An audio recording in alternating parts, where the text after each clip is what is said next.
Aloha and welcome to the Unrulr Podcast, where we have conversations with amazing educators and, in this case, an amazing student.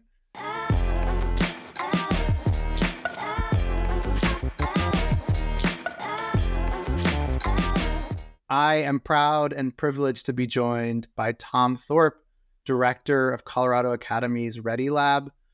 Whoa, Tom is an educator's educator. He's like what Frank Zappa is to musicians. Tom is brave, courageous, and is doing incredible work in Denver, Colorado. Tom, I'm going to throw it to you to kind of talk about your program.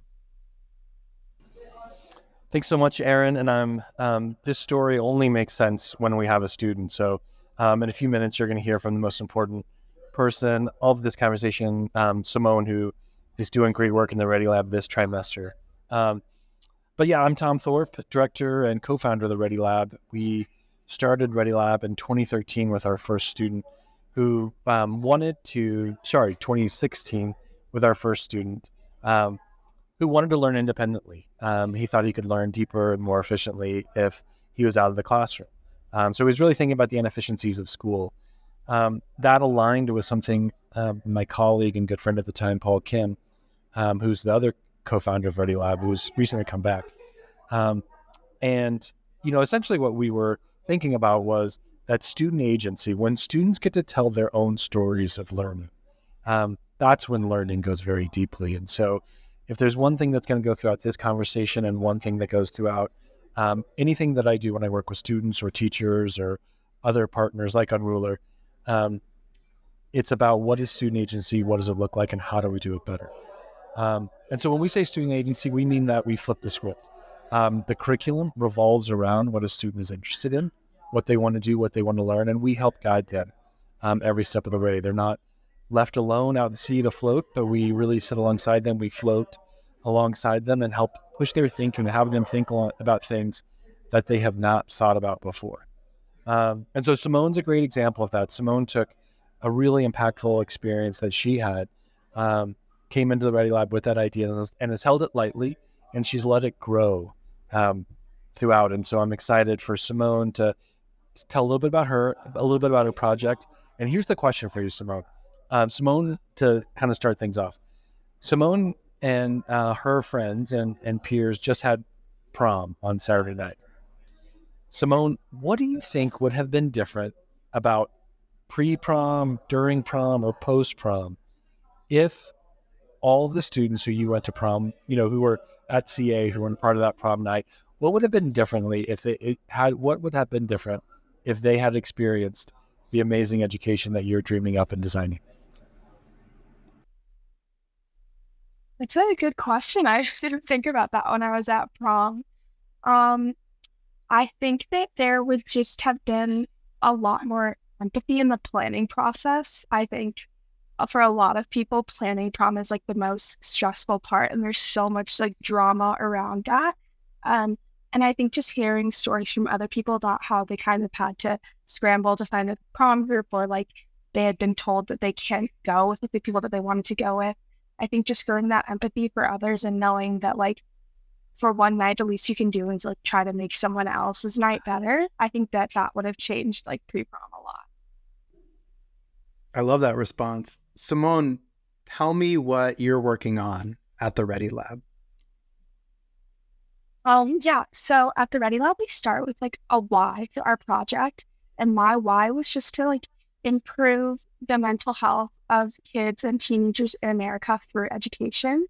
So I created a bunch of resources and activities for younger kids, like K through second grade, to just start learning the vocabulary for like their emotions, their wants, their needs, and then also just early education, so that when we kind of get to middle school age, where I know I struggled a lot with my mental health at that age, and like I know that my friends and peers have also had that experience, you're not so kind of like on your own. You've had that practice communicating how you feel, and you can reach out for help if you need it.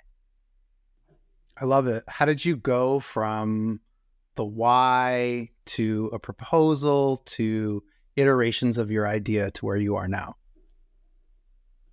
It was definitely not like a linear path, and that's something that we talk about a I lot love in that. REDI Lab. Yeah. So I came in knowing that I wanted to do something with kids and early education. That's just something that I'm super passionate about. And Mr. Thorpe actually on like my first or second day sat me down and really just kept asking me a bunch of like questions to say like why it was important for me. And that was really hard for me to talk about because it was really vulnerable and included me talking about my own experiences with mental health and stuff. So for me, it was kind of backwards. I started with my what I wanted to do, and then I really had to get into my why. And then I had to kind of practice sharing my why with others because it's so important, but it was also really hard to do. And then I just started prototyping like activities and prompts for kids and stuff to kind of get where I am right now with my project. I love that. Tom, you and I love agency and student-centered project-based learning and kind of entrepreneurship curriculum. Can you walk us through Simone's process or your students' process to go from identity, passions, interest to an iterative product or project that impacts the world? I think, there's lots of different ways that it starts. And I would say that now there's not two REDI Lab students, either in this cohort or cohorts before, whose experiences look the same. And like in so many things that are school-based, they're looking to make sure, and also like developmentally, middle school, high school students are like, they don't want to look too different than other folks who are around them, for really great and important reasons. But we try to give them the permission to understand that their path and how it will look. It'll look nothing like they think it'll look when they start. But also it's not supposed to look like anybody else's, and that their path, their experience is theirs. We build community around this experience of it being different and unique, and also representative of who you are. One of the many sort of ways that we kind of talk about it is it's a really integrated learning process. Integrated means instead of figuring out what parts of themselves they're going to leave at home and shield up and protect and not be part of it, they're trying to figure out what parts of themselves they want to bring that they can't often bring into the process. So when Simone like so beautifully talks about how she launched her process, one of the things that we laughed about a little bit was that she enjoys getting emotional and showing emotion through tears. It's not something that like necessarily like she strives for, but she's not afraid to do it. It's something she feels pretty comfortable about. But because she's so kind and empathetic, she's really well aware that can make other people feel uncomfortable. So it's not like she's not, trying to not get emotional for herself, but trying to make sure that other people feel comfortable. And whenever we sort of looked at, what she wanted to do was really vulnerable and it was going to be really emotional. And there was going to be a little bit of calling out in order to call in, to use that catchphrase, meaning she was going to point out some things that didn't work very well and that some teachers and folks have dropped the ball along the way. But she's not doing it to shame them or make them feel bad, but it's like, no, like we can all do better and we should all have this. And then she's done a great job of blending, like she's made some lessons and she's actually made some prototypes of things that are going to go to lessons. And then she's done some field work where she's gone to visit some local Montessori schools, while also like just getting in touch with experts in the field around the country. So this is an example of what Simone did. And I would also say it's pretty similar to, what an experience is for other REDI Lab students, how they have an idea, they hold it lightly, they let it grow, and then they get it out into the world as many different places as possible. And the final thing I'll say is the REDI Lab doesn't end with a project all buttoned up and neat and a nice bow. Simone mentioned the nonlinear process. It is very much the beginning of how do you take on a project? How do you figure out what you want to put your time and effort and soul into? How are you going to bring more of yourself to, whatever work that you're engaged in throughout your life, and how will you always have a side hustle? I love that. I mean, I love the idea, that phrasing of holding your idea lightly, because in the real world, as you get your ideas out into the world, they iterate based on facts and data and your own passions as they kind of flow through it too. Simone, where is your project now? Are you a junior? Are you a senior? And are there next steps to it? Yeah, my project is definitely not where I thought it would be when I started. Um, I'm a junior, so I saw the whole year Oh, left cool. in school. Yeah. But like Mr. Thorpe said, I have a ton of prototypes of like activities that I modeled based off of Montessori learning and social emotional learning. Um, but I think the most important part of my project is actually going to be the presentation and sharing my story and like my why, like I explained before, and Totally. what like people can do with my idea and how they can like change other people's lives with it kind of. And then also like in terms of continuation, um, I kind of discovered while in the REDI Lab, like what I think I want to like major in college. And obviously it's really far away, but I felt so like rewarded when I was doing this research and kind of thinking about kids and their development that I think definitely, even if it doesn't become my job, like I really want to learn more about like cognitive studies and like child development and just how kids' brains work. That brings me so much joy. I mean, I talk all the time about project-based learning or entrepreneurship, not just being about product or outcome, but about process and your kind of learning journey. And Tom and I are big believers in that if you give middle schoolers and high schoolers time to do real work that taps into technical skills and content that they're passionate about, they're going to figure out what they want to do in life at an earlier age. And building off of that, they're also going to realize that there's not one thing they choose, right? Life is not linear post high school. You can have many different careers, you can have many different side hustles or kind of real experiences at established companies or organizations or ones that you create. And so I love that you found yourself and possibly what you want to study through this experience as well. Tom, there's a lot to be proud of in this remarkable teenager. What has Simone taught you, and what are you proud of about her and her work? Simone did one of those things that's just really hard for a lot of human beings to do, which is to make an idea so simple and so clear. Not that the idea is simple, it's really complicated what she's trying to accomplish and how she's doing it. But it's just so clear and focused, and she's distilled it down into essentially saying that all students should have access to the gift of what Montessori education gives. And I think that's one of the things that she's actually going to, compel people when she gives her presentations here in a couple of weeks, which is that not only should we have Montessori in high school, but like we should bring Montessori to work. And not in a trite sort of like, oh, that's a cute idea, Simone, type of way that I think, sometimes adults or that adult world versus, youth world can have that relationship. But I think Simone has this unbelievable gift to make something so simple, so clear. And it's like, yeah, we should do that. And she'd be like, yeah, we should. I love that. Simone, what has Tom and other educators at the REDI Lab done for you in terms of your own internal confidence or thinking about how you learn?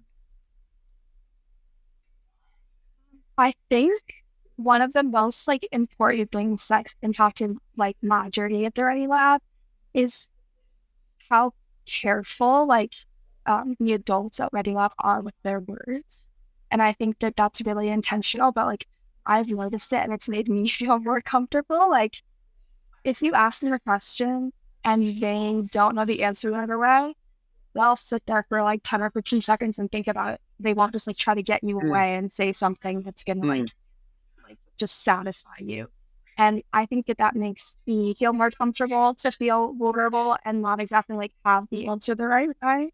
But it also just makes me feel like they care about like what I'm saying and like the experience. I love that. There is a power in pause. There's a power in humbleness that can become cultural in an institution. Oh, that's fantastic. Um, Tell me more about the kind of product element of what you're working on. What is the thing that you are creating? Um, and that you've created thus far and that possibly you want to carry into your senior year? Yeah, I've made a bunch of different materials that focus on like a bunch of different aspects of really early learning. So I've made like an analog clock that I screen printed and cut into wood so that kids can practice like learning how to read an analog clock so that they can just be a little bit more independent in the classroom and at home and kind of that's what really the core of my project is about, independence, more independence for kids. I've made sensory like toys almost that teach how to write letters in sand, but also like loaning landforms. So at the same time, like perhaps using clay as like a stress ball or something like that. And then I've also created like an interactive book that's reusable that includes like recipes for kids to start learning how to like take care of themselves in the kitchen. That also include like social emotional activities and responses, like asking like, how do you feel right now? Or did you enjoy this lesson? Like, what could you change about this? So just kind of prompts like that. So amazing. And I think, correct me if I'm wrong, you learned things about yourself when you were creating these products or artifacts, right? Maybe about what you love to do, or maybe new skills that you can carry forward. Is that correct? Yeah, definitely. Like I shared before, like I found a passion within this, but I think also just kind of making super simple reminders for yourself.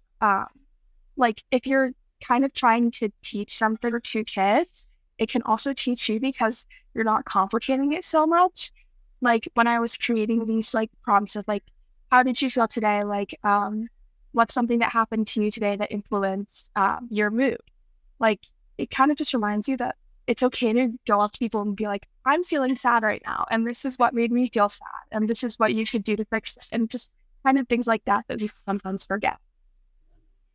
Tom, how do we do this in more schools and more classrooms? So many times there's programs like yours and they sit on like a little beacon on a hill and they're only for just a couple people. How do we bring this not necessarily to the masses or scale it, but like, how does this become the norm in institutions and schools? So to channel my inner Simone Leach of like, how do you like say the most simple thing? That's, the most important part of it is, and I think this is also where Unrulr and REDI Lab philosophically and our ethos intersect, which is a key to having this type of education. And it can look different in every school, every city, wherever it needs to be. But what like Simone is talking about, what we do is we put the student's story at the center and then we let them tell it. It's not our story to tell. And I think too often teachers make the mistake that, those students didn't do well on the, the quiz or whatever. And so like, or I'm so disappointed they didn't do their homework or their behavior. No, like let the kids tell their story. Their story isn't your story and their story isn't one story. Let each story shine, let each story be told and be known, and let it inform and be integrated into it. That's the most simple thing that we can do. Now it's hard. It'll look different in each classroom with each teacher and each subject matter and all of that. But like, let's give them the skills and the independence and the agency to tell their story and not co-opt it, not take it, and not feel like we have to tell it as teachers. I mean, that's super meaningful. My work at Unrulr is working on a tool that's a story catching tool that allows learners to more easily tell their story in a multimedia of their choosing. This question's for both of you. What's the role of reflection, documentation, and storytelling in your work and at the REDI Lab? One thing that we do at REDI Lab is at least every day, one time you'd like make a journal entry. I did mine like the physical notebook that we got. And I think at times when I've been struggling with my project, like I've gotten feedback on my presentation and like it's not exactly what I wanted, or I just feel kind of lost. Looking back to like what I've written down in the very early stages and like reminding myself of why I'm here and like what I'm doing and what I wanted to get out of it can be super, super helpful. And I would say, what Simone just said is like she talked about this kind of independent and solitary activity of writing in her journal, but it's absolutely not. She's not alone. She's very much, it's coming from the community that's here, and it's coming from the feedback that she's been given. And so I think that's one thing that's key, is that we really talk about and like build this culture of really intentional, thoughtful feedback, where it's not talking about what she should have done, but it's always about like, oh my God, and you could do this, and you could do this, or I really like this. And it's, it's connecting to it, and it's growing it. And it's like, so even the audience, as they're giving, or peers or teachers, as we're giving feedback, it's all about what can you do next and how can you grow. And so within that, it's embracing the humility of what's possible, and it just activates learning in just the deepest, most fun way that I've experienced in my 22 years of teaching. Yeah, I mean, what you're working on, Simone, is challenging one of the biggest problems in education in America and the world, which is loneliness. The application process to college is a lonely experience. Standardized tests are lonely experiences, and the majority of school is lonely, right? We're doing something for ourselves or in competition with others. And at least for me, both in my work at Unrulr, being a teacher, being a learner, the most joyful moments are when our learning is visible, when it's shared, when we're doing something in a community, right? And we have people that are there to help us, whether they're our age or they're older. Can you talk about communal learning, community-driven learning, learning that you do with others, and how that's helped you, and really how that's become the centerpiece of your project? Yeah, I think REDI Lab, even though it kind of is focused on more independence within students and doing what they're really passionate about, also because like you're doing something that you love, it's easier to connect with other people. Like when someone's talking to me about their project, like I can see in their eyes like how interested they are in the subject or something like that. And it just makes it really easy to have conversations with people that you probably wouldn't talk to at school or you don't really know, and to like learn from them because they care about what they're talking about. Take that further, Tom. And so, this is an opportunity for students to see what is possible in their education, how they can find that same moment of spark and agency and independence in a classroom where it's not necessarily front and center. But like if you're in a really traditional math class or science or English class, I'm not picking on any one subject by any means, but like, you can sit there and you can find, what, if I learn this statistics method or this like project or this way to represent my work or to do my work, then it may open these other doors. And to what Simone just said, wow, this teacher really loves chemistry. There's something I can build on from that. I can try to like harness, my learning to that enthusiasm and try to find a pathway and maybe even invite a different conversation with the teacher about like, wow, I'm really not getting moles. Am I saying that correct? I don't even know chemistry anymore.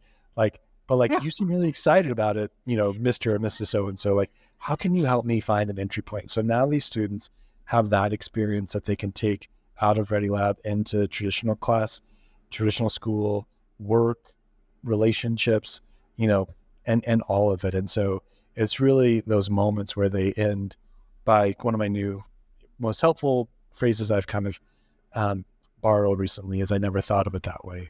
Moments. That's from Monica Guzman's work. But like I've never thought of it that way moment over and over again, which just means that it's more about what's possible to learn or what there is to learn as opposed to what I already know. So one last question. I'm going to keep you for one more minute, Tom and Simone. Simone, if you could close your eyes for 1 second, take a deep breath. What are you most proud of about your work at the REDI Lab over the course of the last few months? Fallen thorns. Yeah.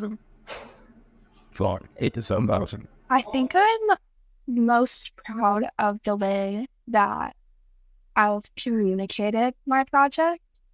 Like I know Mr. Thorpe mentioned before, I'm a crier. I cry at almost everything. I'm honestly surprised that I haven't cried during this, but I cry when when I feel vulnerable.